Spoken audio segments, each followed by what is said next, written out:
In April 2008, guards at Lithgow Correctional Centre, west of Sydney, searched a prisoner's cell and found a mobile phone. On its own, that's not extraordinary. Contraband phones turn up in prisons all over the world. What happened next was extraordinary. Detectives from the New South Wales Middle Eastern Organised Crime Squad decided not to simply confiscate it. They decided to listen. And over the next 6 weeks, they watched that single phone inside that single cell make more than 19,000 calls. 19,000 in 6 weeks. An average of around 460 calls a day from a man locked in a maximum security prison cell. On the other end of those calls was a criminal network that reached across state borders and, according to police, beyond Australia altogether. Drug supply, kidnapping, money, orders. The prisoner making them was serving 21 years for murder. He had been behind bars since he was 19 years old, and he was, by then, already classified by the state of New South Wales as one of the most dangerous inmates in the country, a man so difficult to contain that he had been moved between prisons in convoys of armored vehicles, in leg irons and double handcuffs, forbidden from speaking any language but English in case his guards couldn't understand him. None of it had worked. He was still running an operation. He was just doing it from a cell. His name is Bassam Hamzy. He is the founder of Brothers for Life, a gang that was not built on the streets of southwest Sydney but inside the walls of Australia's most secure prison, a gang that would go on to tear itself apart in one of the bloodiest internal wars in Australian criminal history and then collide with the Alameddine network in a Sydney gangland conflict that left bodies in driveways and eventually killed members of Hamzy's own family, while he sat in a concrete box, unable to stop any of it. More than a quarter of a century after the night that put him in prison, he is still inside. He will not be eligible for parole until 2035. This is the story of how a 19-year-old from Sydney's inner city built a criminal empire out of a prison cell, and what it cost everyone around him. Bassam Hamzy was born in Sydney in 1979, the son of Lebanese-Australian immigrants, Khaled and Lola. The picture of his childhood that has been presented in court is bleak. At a sentencing hearing in 2025, his own barrister told the court that Hamzy grew up in a dysfunctional family environment with a violent father, a man who came from a background of armed conflict in Lebanon and who was himself imprisoned when Bassam was around 12 or 13 years old. That, his lawyer said, was the point at which the boy hit the streets and started selling drugs. Now, a defense barrister at a sentencing hearing is not a neutral narrator. That account is offered in mitigation to explain a life to a judge deciding a sentence, but it is on the court record and it lines up with what others who have studied him have said. Michael Kennedy, a former New South Wales detective who later became an academic, has described Hamzy as, in essence, a product of the environment he grew up in, somebody who started with nothing, whose parents had nothing, and who wanted something. Kennedy also described him as strategic and entrepreneurial, a man who speaks 3 languages and understands 3 cultures. Hold on to that word, entrepreneurial, because whatever else Bassam Hamzy is, nobody who has dealt with him describes him as stupid. Peter Severin, who ran Corrective Services New South Wales for years, once described him publicly as very bright and very manipulative. Somebody, Severin said, who was determined not just to beat the system, but to keep committing crime and exerting influence outside the prison system while serving his sentence. That's the man, intelligent, adaptable, relentless, and, by his late teens, armed. Around 3 o'clock in the morning on the 30th of May, 1998, on Oxford Street, the strip that runs through Paddington and Darlinghurst, and at the time the beating heart of Sydney's nightlife, a confrontation broke out outside a nightclub called Mr. Goodbar. By the time it ended, a 19-year-old named Chris Tumazis was dead. Bassam Hamzy was 18 years old. What followed is a matter of court record, so let's be precise about it. In June and July of 2001, Hamzy stood trial before a jury in the New South Wales Supreme Court. On the 24th of July 2001, he was convicted on 5 counts. The first, that on the 30th of May 1998 he murdered Chris Tumazis. The second, that on the same night he maliciously wounded a man named Nicholas Lambos with intent to do him grievous bodily harm. The third, that he maliciously discharged a loaded pistol with intent to do grievous bodily harm to a man named Arthur Casas. The fourth, that he threatened to use a firearm to prevent his own lawful arrest. 4 offenses, one night on a busy street outside a nightclub. He was arrested on the 30th of January 1999, 8 months later. But it's the 5th count on that indictment that tells you who Bassam Hamzy was going to become. Between the 18th and the 30th of August, in the year 2000, while he was in custody awaiting trial for murder, Hamzy conspired with another man to murder Khaled Hamoud. He was convicted of that too. Think about what that means. He was already locked up. He was already facing a murder trial. And from inside, he reached out and organized a plot to kill. That was 2000. Everything that follows in this story, the gang, the phone, the drug syndicate, the 25 years of the New South Wales prison system trying and failing to contain him, is that same instinct repeated at larger and larger scale. In 2002, Bassam Hamzy was sentenced to 21 years imprisonment, and the state sent him to the one place it believed nobody could operate from. Goulburn Correctional Centre sits about 2 hours southwest of Sydney. Attached to it is the High Risk Management Correctional Centre, known to everyone in Australia simply as Supermax. It is the hardest jail in the country. It was built for the inmates the system considers ungovernable. Terrorists, the most violent offenders, the men who cause problems inside other prisons. Movement is controlled. Association is controlled. Contact with the outside world is controlled. Bassam Hamzy arrived there in 2002, and within a few years, according to police, he had done something inside those walls that nobody anticipated. In early 2007, officers raided his cell. What prompted the raid was what they'd observed in the months beforehand, that Hamzy had become the ringleader of 11 other Supermax inmates, men he had converted to a radicalized sect of Islam. Let's be very clear about what that means and what it doesn't. This is not a story about a faith. Hamzy is a Muslim, as are millions of Australians who have nothing to do with any of this. What police described was something narrower and more cynical, a prisoner using a distorted, radicalized version of religious authority as a recruitment tool and a loyalty structure inside a jail. The historian's word for that is not theology, it's organization. Inside the cell, police recovered an array of material, drawings and written documents, a printed photograph of Osama bin Laden, a hand-drawn logo bearing the words Assassins Australia decorated with depictions of AK-47 assault rifles, notes that appeared to refer to financial transactions, and slogans, phrases that read like a gang's founding creed, one of them, courage, honor, no mercy, mercy for the weak, family for life. Family for life, BFL, Brothers for Life. That raid in early 2007 is the first time New South Wales police ever heard the name. Understand what that means, because it's the detail that makes this story unlike almost any other in Australian organized crime. Brothers for Life was not a street gang that produced a leader who later went to prison. It was the reverse. The gang was conceived inside the country's most secure prison, by a man already serving 21 years for murder and then exported outwards, onto the streets of southwest Sydney, into suburbs like Bankstown and Blacktown, where young men who had never met him began wearing his organization's name.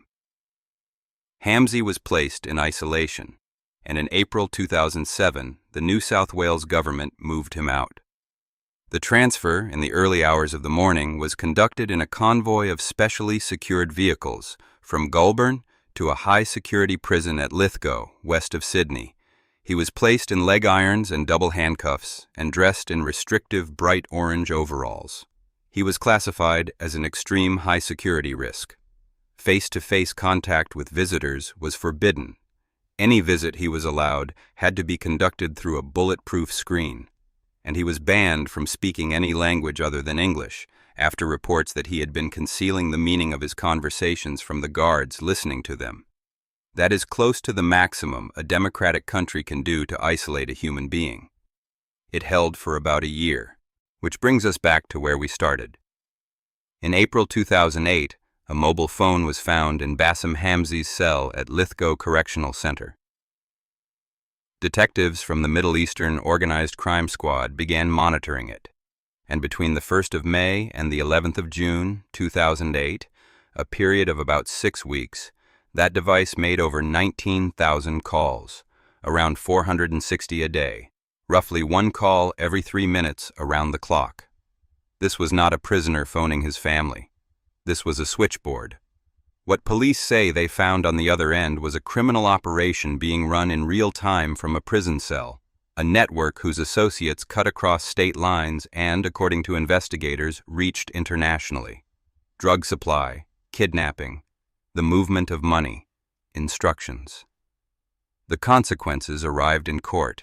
Hamzy received a further lengthy sentence for offenses he had organized from inside prison, and he was returned to Goulburn's Supermax, where he remains to this day. But the deeper consequence wasn't legal. It was structural. Because what the phone proved, to police, to corrective services, and above all to every young man in southwest Sydney watching this story unfold on the news, was that Bassam Hamzy could not be switched off. The state had built its hardest prison and put him in the hardest wing of it, in leg irons, behind bulletproof glass, forbidden even from speaking his own language. And he still had a phone. He still had a network. He still had a gang. That reputation is a kind of currency, and Brothers for Life, out on the streets, began to spend it. By the early 2010s, Brothers for Life had grown into one of the most feared criminal organizations in New South Wales, and it had split into chapters across Sydney's southwest and west. Two mattered most. Bankstown, with a largely Lebanese-Australian membership led by Mohammed Hamzy, Bassam's cousin, described by police at the time as the gang's de facto leader on the outside, and Blacktown, with a largely Afghan-Australian membership led by a man born in Afghanistan who had come to Australia as a child in the early 1990s, Farhad Qaumi, known in the Underworld as the Afghan. According to one gang associate who later spoke to journalists, Qaumi's original instruction from Hamzy had been to keep the Bankstown chapter in check. That account comes from inside the gang rather than from a court, so treat it as a claim rather than a finding. But whatever the original arrangement, by 2013 it had collapsed into open war. Not a war between Brothers for Life and a rival gang. A war between Brothers for Life and Brothers for Life. Over a single month, between the 28th of October and the 28th of November 2013, 5 shooting incidents tore through western Sydney. A sentencing judge would later describe them as planned, premeditated shootings carried out with blatant disregard for innocent people. 1 person was killed, several were injured. The lives of at least 10 people were placed in jeopardy. The first is the one that shows you exactly how this kind of war works. On the 29th of October 2013, a man named Mahmoud Hamzy, known as Hammer and a cousin of Bassam's, was shot dead outside his home in Revesby. The court later heard that the shooters had killed the wrong man. They believed they were shooting his cousin, Mohammed. A gang founded on the words "Family for Life" had just killed a member of its founder's own family by mistake. In November, an attack on a home in Blacktown left a 14-year-old girl with life-changing injuries after she was hit by shotgun pellets. She had nothing to do with any of it. And on the 16th of December 2013, a Sydney Standover man named Joe Antoon was shot dead at the front door of his Strathfield home by a gunman posing as a delivery driver. Moments earlier, he had been with his children. The court found that the murder was not part of the gang war itself. It was contract work taken on, the judge inferred, precisely because of the reputation for violence the Qawmis had earned. In June 2017, Farhad Qawmi was sentenced to 60 years in prison, with a non-parole period of 43 years. His brother Mumtaz received a maximum of 50 years, their youngest brother 30. Meanwhile, Mohammed Hamzy, the Bankstown leader, faced his own charges, including the murder of a fellow gang member, Yahya Ahmoud, at Greenacre in October 2012, and shootings across Sydney's southwest. And through all of it, the man whose name was on the gang sat in a cell in Goulburn. This is the part of the story worth sitting with. Bassam Hamzy created something he could not control. He built an organization out of a prison cell, exported it to the streets, and gave it a name that promised loyalty above everything, and then watched from isolation as it turned on itself and killed his own cousin by mistake. The war was so destructive that police believed it had effectively broken the gang. They were wrong, because the worst of it was still coming, and this time it would reach directly into his family. By 2020, Sydney's Underworld had reorganized around a new conflict, and if you've watched my documentary on the Alameddines, you already know one half of it. On one side, the Alameddine network, which by this point had allied with the Comancheros, Australia's largest outlaw motorcycle gang, in a push to take control of Sydney's drug trade. On the other, the Hamzy clan. What followed was one of the deadliest gangland conflicts in modern Australian history, and it was fought against Bassam Hamzy's relatives while he was locked in Supermax.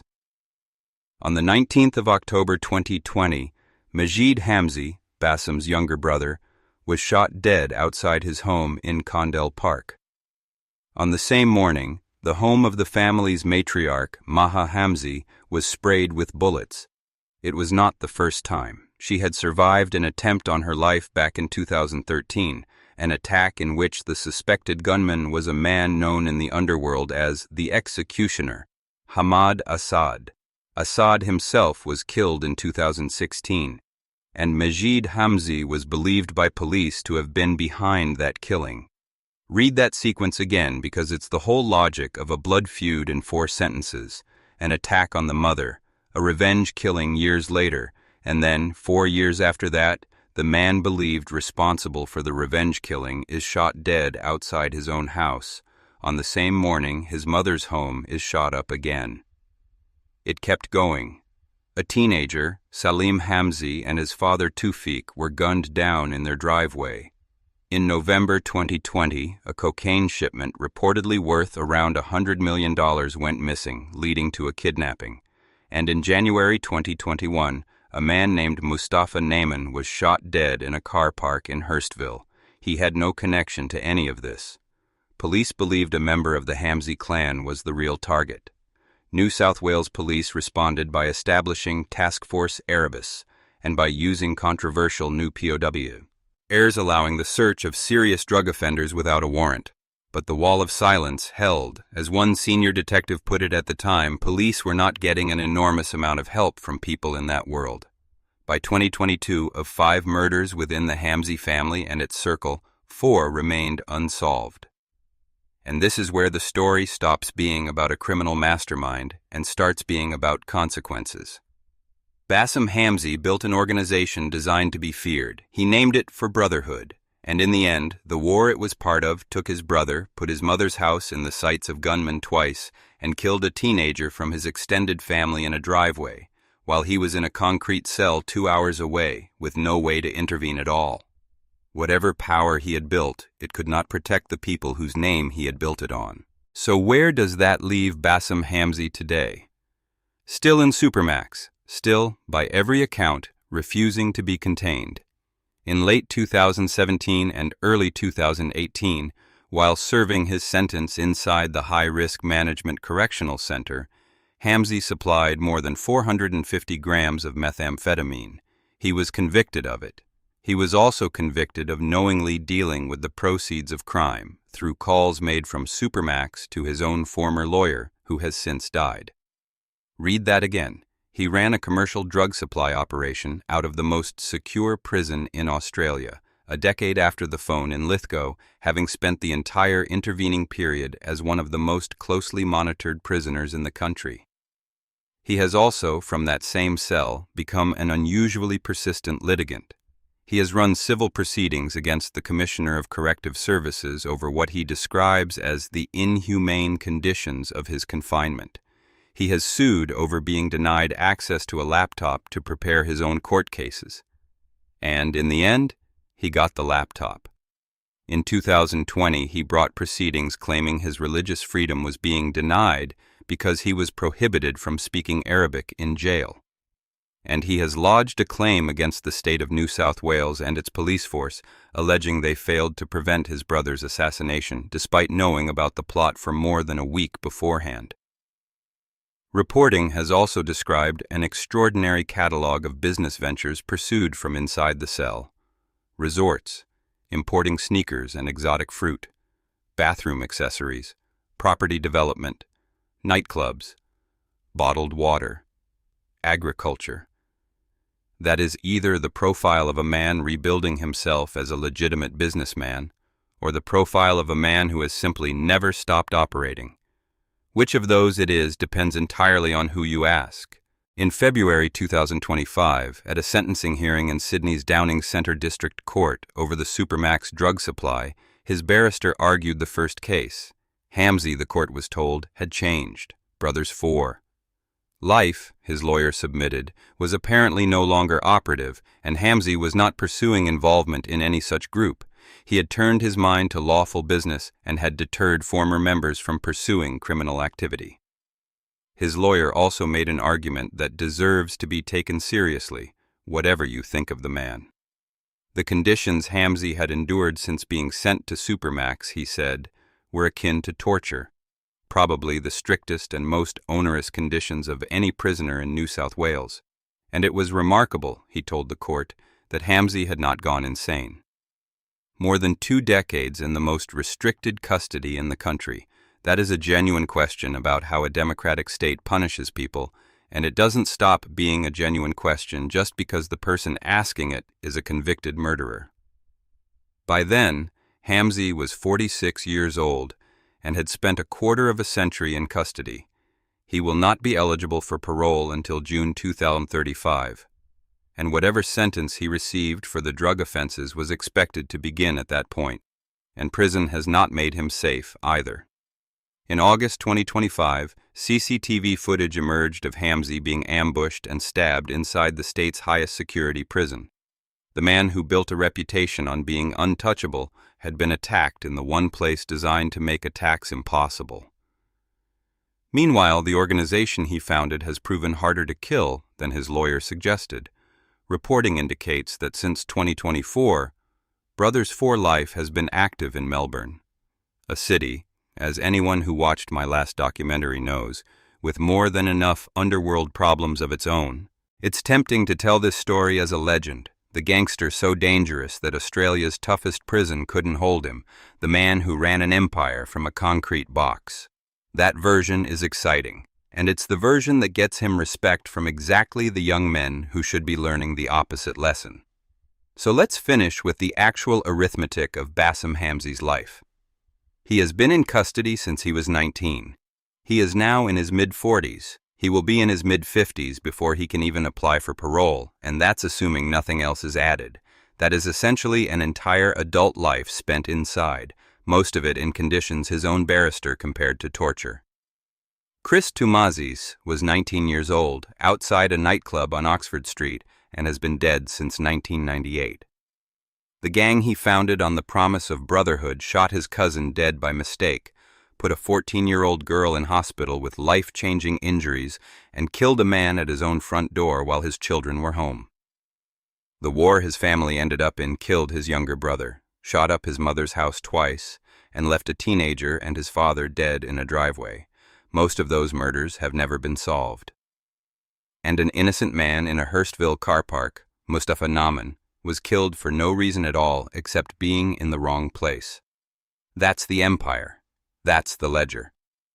The strangest thing about Bassam Hamzy is that almost everyone who has studied him agrees he is intelligent, bright, strategic, entrepreneurial, fluent across 3 languages and 3 cultures.